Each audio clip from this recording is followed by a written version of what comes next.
You must know Gatsby. Vive le cinéma français. Pensez pas que vous avez fait assez de mal comme ça autour de vous. Tu as une tête de déterré, Robert. Why so serious?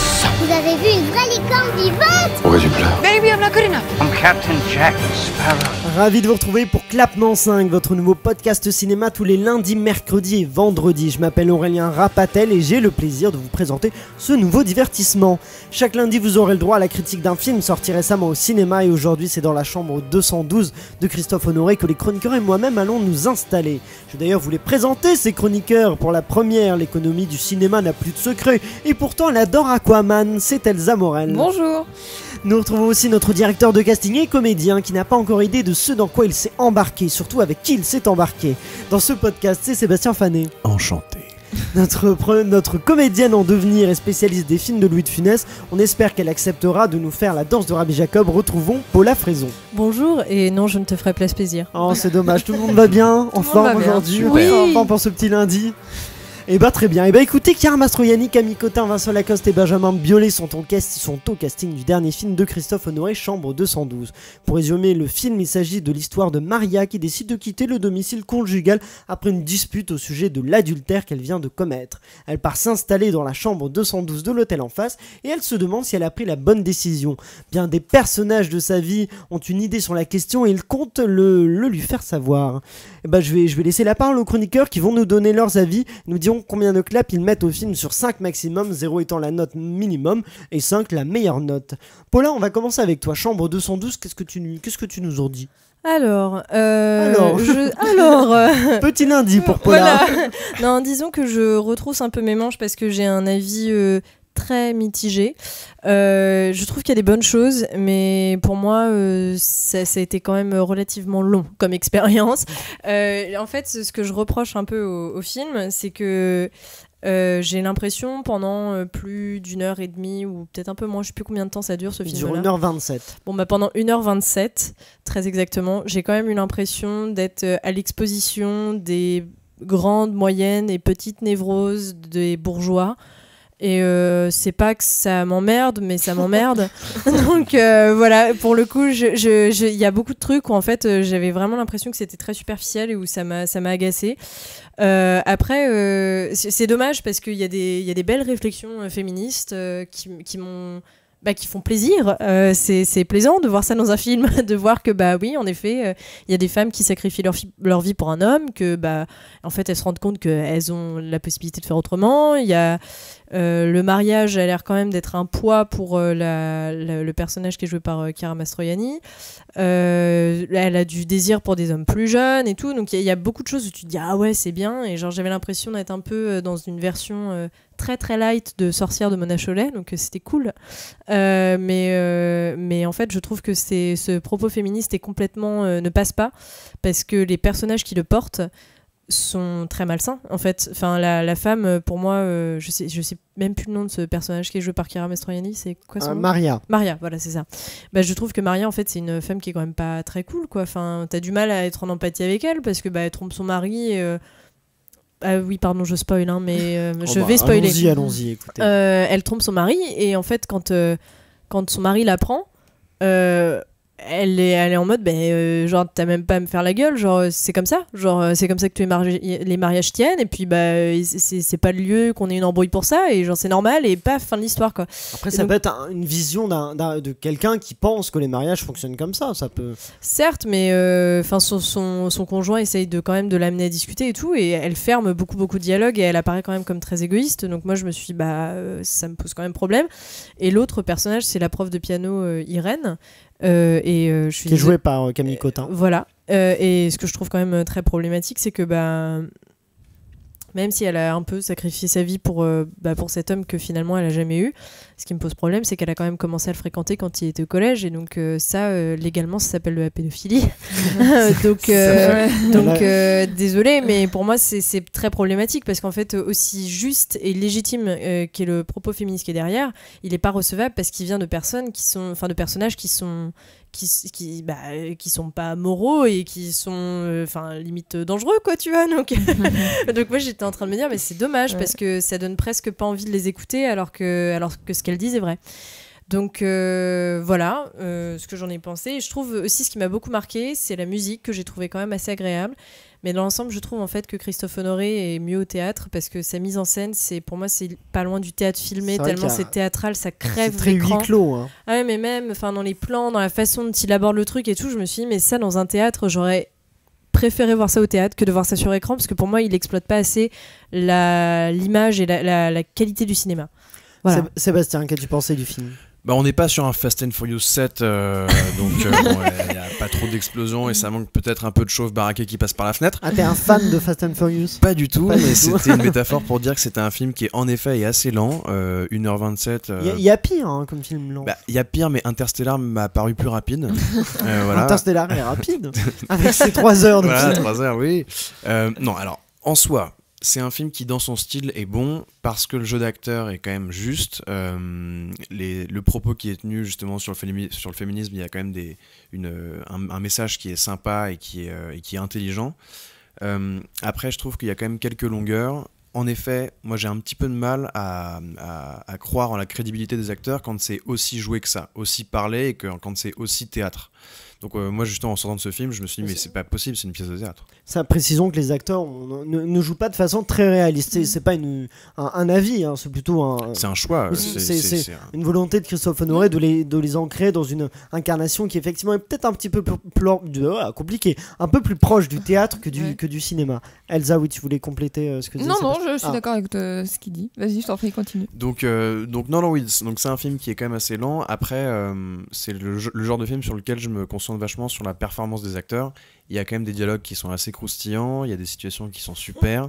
Donc ça a réussi à me transporter et à faire passer le temps un peu plus rapidement, mais dans l'ensemble, j'ai pas été complètement conquis par ce film.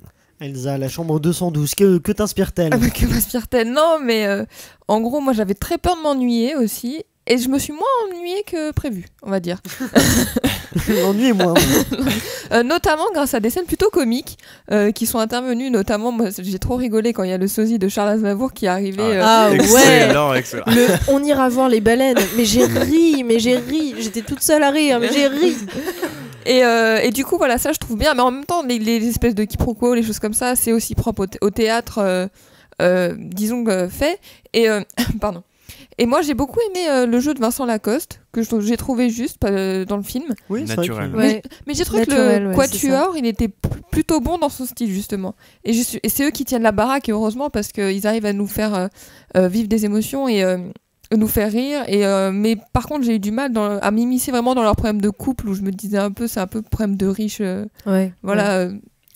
Après, c'est des histoires qu'il faut aussi raconter. Il faut raconter les histoires de tout le monde, riche ou moins riche. Donc, moi là-dessus, on peut non, Paula n'est alors, pas... moi, après, je trouve que quand même, des riches blancs bourgeois, ça va, c'est pas les plus à plaindre, quoi. Et, c'est pas ceux qui ont... je sais que c'est des histoires qu'il faut raconter, mais on en a déjà beaucoup raconté. Et voilà, quoi, c'est... Il y a Elsa qui veut répondre. Voilà, pour moi, c'est pas les prioritaires, tu vois, dans ceux qui ont pas de voix. Là où on peut quand même s'identifier au personnage, c'est la question de quand on rencontre son amour, etc. Comment ça change nos vies. Est-ce qu'on aurait pu devenir quelqu'un d'autre si on n'avait pas rencontré cette personne-là ? Ça, c'est plutôt intéressant, le propos. Et justement, c'est tous ces personnages, notamment avec le personnage de Benjamin Biolay avec Camille Cotin, où ils ont un enfant, enfin un faux enfant. Et c'est plutôt intéressant de se dire si j'avais eu des enfants avec cette femme-là, comment aurait été ma vie, etc. Il y a du regret peut-être, on ne sait pas, et c'est plutôt une question de comment quelqu'un peut changer notre vie et l'influencer. Moi j'ai trouvé que le film était quand même assez réussi parce que je trouve que déjà effectivement la mise en scène, faut quand même en parler. Christophe Honoré fait quand même un très beau film, que ce soit visuellement, que ce soit même dans effectivement le jeu des acteurs qui est pas tout à fait réaliste mais quand même très intéressant dans les décors, dans des choix. Il y a cette neige qui apporte cette dimension un peu fantastique qui m'a beaucoup plu et j'ai trouvé que les images étaient très belles. Et au-delà de ça, je trouve que dans l'histoire, moi j'ai trouvé ça intéressant, ce propos effectivement féministe qui dit qu'une femme effectivement n'est pas non plus dépendante d'un homme et la fin, donc on va encore une fois spoiler mais c'est pas grave, elle décide de s'en aller. On s'attend à une morale un peu où elle va retrouver son mari en fait qu'elle a toujours connu, et en fait la fin sous-entend au contraire que non, c'est pas ce qu'elle a envie de faire et qu'elle va fermer la porte sur son passé, qu'elle va avancer.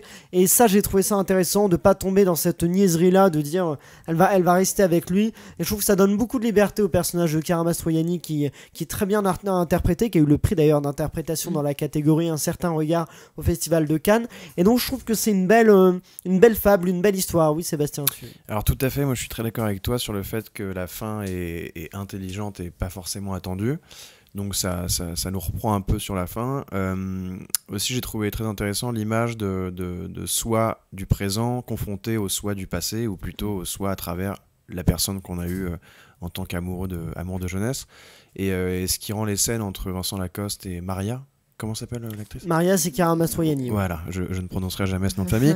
Mastroianni. Et Mastroianni. C'est la fille de Marcello Mastroianni. Ouais. D'accord. Et de Catherine Deneuve. Oui. Ah oui. Mastroianni. Ah oui, on balance les Ah doses. oui. C'est une révélation. On a un scoop. Merci de nourrir ma Le culture. scoop clapement 5. C'est parfait. Closer en fait. Donc voilà, j'ai trouvé ça assez intéressant de se retrouver confronté à son amour de jeunesse, et il y avait plein de subtilités dans le désir qui était plus présent d'elle du actuel face à son amour de jeunesse, alors que en face elle doute de rejoindre son amant qui a 20 ans de plus, c'est ça ? Oui. Donc, Il y a 20 ans de moins. 20 ans de moins, oui. Ouais. Mais justement, quand elle est avec Vincent Lacoste dans l'hôtel, elle observe le Vincent Lacoste 20 ans de plus, Oui. et elle hésite, et il y a moins de désir. Son mari, quand elle du est en coup, pas face. son amant. Son mari, je ne trouve plus mes mots. Donc voilà, mais j'ai trouvé que la relation entre les deux personnages était vraiment super, et le message à la fin était intelligent, et donc voilà, j'ai été repris à la fin du film. Oui, Paula, tu veux répondre. Moi, il y a un truc qui m'a touchée, je pense, et c'est peut-être le personnage qui m'a le plus touchée, c'est le mari, mais âgé. Et je trouve que Benjamin Biolay, en fait, il est très bien dans son rôle, il est très juste, Ah oui, il est tout en subtilité. ah ouais, mais il est dans la bonne énergie, quoi. Enfin, Ouais. le rôle du mari qui est un peu éteint et qui a ses émotions qui sont encore là, mais vraiment où Et on sent qu'il s'en veut aussi que ce Ouais. mariage périclite. Ouais. Ah, mot intéressant. Hein. Ça fait longtemps qu'on n'avait pas utilisé mon périclite. compte triple. Allez. Je trouve qu'on voit effectivement cette sensibilité-là qui il se sent responsable alors que c'est pas tout à fait de sa faute. C'est en partie celle de, même beaucoup celle de Maria, jouée par Chiara Mastroianni. Mais je trouve qu'effectivement il est en beaucoup de justesse pour Benjamin Biolay. Moi, j'étais assez étonnée en fait dans l'ensemble de voir que l'histoire enfin le fait de voir un couple qui se déchire et tout, c'est des trucs quand même que le cinéma a énormément traité, mais là je trouvais que c'était quand même très explicite, genre dans la façon de dire ok, ils ont des doutes, enfin le fait voilà de se questionner sur le passé, etc., le fait qu'il y ait vraiment physiquement tous les personnages dans une chambre, etc., enfin je trouvais que ça aurait marché mais génialement au théâtre, mais je trouvais qu'au cinéma c'était trop lourd. C'est Enfin, vrai que c'était trop évident et je me suis dit mais c'est dommage parce que ça ferait une pièce géniale. Il y a Elsa Ouais, qui moi veut- j'ai trouvé qu'il y avait des lourdeurs dans la mise en scène. Effectivement, Ouais. le fait de faire venir tous ces amants, etc. Ils sont là pendant tout le film parce qu'ils servent un peu à rien. Finalement, ils interviennent peu. Là juste pour répondre, c'est un peu cette présence Ouais, des amants mais qui c'est un peu encombrent lourd. elle, Qui qui encombrent, encombrent ouais. sa vie à elle et qui du coup Mais c'est un peu sont, lourd, je trouve. ils sont à Qui font- l'image. Qui Et font puis- obstacle c'est à dans leur l'esprit du réunion film. aussi, quoi. Oui, c'est ça. Oui, Ouais. il faut une sorte de frontière qui fait qu'ils peuvent plus se voir. Elle et son mari. Attends, juste Elsa voulait Et continuer. aussi la scène de fin où ils dansent tous, ça j'ai trouvé ça un peu long et un peu lourd Ah oui. aussi. Ça peut-être, ouais. oui, ça je suis d'accord. Mm. Sébastien. Bah justement, par rapport aux amants, moi j'ai trouvé qu'ils étaient assez utiles, et ils diffusent un autre propos qui est, je trouve, intéressant. C'est que tous les amants sont quand même relativement beaux gosses, ils sont relativement très présentables, baraqués, belle gueule, etc. Et Benjamin Biolay, pas qu'il soit moche ni Vincent Lacoste, mais c'est des personnages qui ont l'air quand même plus fragiles. Et Bah, j'ai c'est- trouvé que l'image de ce personnage-là, qui a plus de fragilité et plus de complexe peut-être, face à tous ses amants, finalement c'est sa tendresse qui aura remporté le tout sur les amants qu'elle a pu avoir dans sa vie. Donc je trouvais que le message par rapport à ça était rassurant pour 98% des hommes sur cette terre. Voilà. C'est ce qu'elle lui dit d'ailleurs. Elle le dit à Benjamin Biolay quand ils se disputent. Mais Chiara Mastroianni il dit mais de toute façon t'étais pas le plus beau. voilà. C'est pas comme si t'avais eu beaucoup de demandes, beaucoup de femmes intéressées par toi quoi. Donc les gars, Donc, foncez, voilà. Foncez, vous avez toute votre chance, on y va. Mastroianni est ouverte à tous. Un dernier mot, je sais pas. Oui. Elsa, Paula. Moi je veux bien. Bah, Il y a vas-y. un truc sur encore les remarques féministes, moi qui m'a marqué, ça a été le fait de voir le personnage d'Irène qui dit mais tu comprends, moi je l'ai adouci, moi je l'ai décrassé de tout son mal-être bourgeois, etc. Et où on voit, mais vraiment à quel point elle s'est donnée, elle a été dans la patience avec ce gars-là pour en fait le retirer de toutes ces espèces de carcans à la fois sociétaux, familiaux, etc. Pour en faire avec quelqu'un une bulle de sensibilité. et de voir en fait que ce mec-là s'est fait totalement broyé ensuite par son mariage, et ça, je trouvais ça déchirant de voir que déjà cette femme-là en fait a joué quand même un peu un rôle de deuxième maman pour lui, à essayer de le mettre en confiance, de l'amener à entre guillemets une masculinité saine, et de voir qu'après une autre femme qui elle a un côté beaucoup plus égoïste et tout va totalement entre guillemets tout ruiner, où lui il va s'éteindre et il est triste quoi, et ça m'a vraiment marqué en fait de voir l'évolution et des personnages en eux-mêmes et par rapport au travail fait surtout passé présent. On voit que c'est un peu le fait qu'elle l'éteint, c'est un peu quasiment définitif, parce que quand Camille Cotin retrouve du coup Benjamin Biolay, elle n'arrive pas à réallumer un peu cette flamme qu'il avait en lui. On voit qu'il reste accroché au personnage de Maria, et du coup il se désintéresse donc on voit qu'elle a eu un impact sur lui important. Après moi je m'imagine que ce personnage pourrait quand même se reconstruire, aller au-delà de Maria. Une dernière chose, Elsa, oui. Non, ce qui est intéressant aussi, c'est que le personnage d'Irène va finir avec une femme finalement. Oui, il devient le personnage de Camille Cotin. Dans le futur, on découvre qu'elle est. Mais j'ai trouvé ça intéressant, la discussion entre Carole Bouquet qui joue Camille Cotin plus vieille et Camille Cotin qui joue donc Irène jeune, où justement Carole Bouquet lui dit mais en fait cet homme-là il va nous perturber un peu pendant 1 an maximum, mais après on va passer au-delà, et ça je pense que c'est quelque chose qui est effectivement intéressant. On passe toujours quand on a des soucis, sur le moment c'est terrible, et puis après on passe au-delà, faut pas. Et le film parle de ça aussi, le fait pour Benjamin Biolay, on peut se dire que s'il quitte vraiment Maria, il pourra renaître. Ça va être un peu dur pendant un moment, mais après il pourra s'en remettre.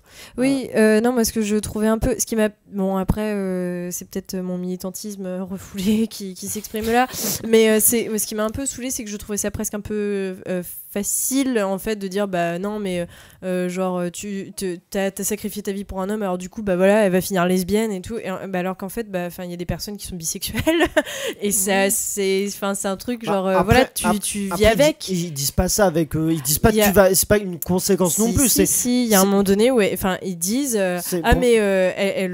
d'accord, finalement je serai lesbienne ou quoi, en fait non, tu peux juste être bisexuelle aussi, je sais pas, ça m'a un peu je trouvais que c'était un peu une vision d'hétérosexuel sur une évolution possible d'une femme comme ça. Ça m'a un peu dérangé quoi. Je trouvais que c'était un truc qui venait pas d'une femme. Ou... Christophe Honoré est homosexuel, il me semble. C'est ça, oui. Il me semble que... Oui, mais parfois il arrive aussi qu'il y ait des homosexuels qui invisibilisent les gens qui sont bisexuels. Moi je sais ça pas, arrive pour beaucoup. le coup c'est pas quelque chose qui m'a particulièrement marqué. Moi ça m'a fait tiquer, mais bon c'est... Après c'est un détail.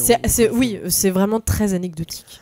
Quelle note donnez-vous à Chambre 212, Elsa? Alors, un petit 2. Un petit 2, seulement. Un petit 2, ouais. Un petit 2 aussi? Ouais, pareil. Un petit 2. Je vais être le seul à donner un 3. Écoutez, bon, du coup, ça fait une moyenne à peu près de 2,25, c'est ça, sur 5. Donc, bon, ça fait plus 2 que 3. Donc, la moyenne du podcast est donc de 2 sur 5. Moi, je vous le conseille quand même. Écoutez, c'est quand même une belle expérience de cinéma. C'est quand même un film français qui sort un peu de la norme, qui n'est pas tout à fait ce qu'on a l'habitude de voir. Donc, je pense que ça vaut le détour quand même. Eh bien, vous, auditeurs, n'hésitez pas à nous dire combien de claps vous mettez, ou alors même si vous comptez aller le voir ou non, n'hésitez pas à mettre ça sur Instagram, Facebook et Twitter @clap5. Et on va maintenant se quitter pour se retrouver mercredi avec un débat autour du thème cinéma écologie en compagnie de notre invité Lou Howard. Merci beaucoup à vous tous chroniqueurs, merci à Ciné7 et à nos partenaires OCD et Univers Ciné. N'oubliez pas de liker le podcast et de le partager au maximum. Suivez-nous aussi sur Instagram, Facebook et Twitter avec le nom @clap5 pour être au courant de la sortie des podcasts et participer au concours que l'on vous propose chaque semaine. Je vous dis à mercredi et d'ici là, allez au cinéma et surtout des bisous.